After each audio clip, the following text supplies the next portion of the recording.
Now I know not everybody can see it the best because it's kind of the angle, but the waterfall, just from the last video I did, it actually flows underneath the pavement and then comes across this side here from the waterfall.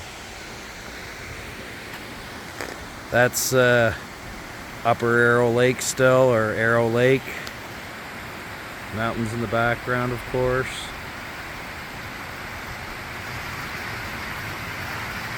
Fair amount of snow still over there.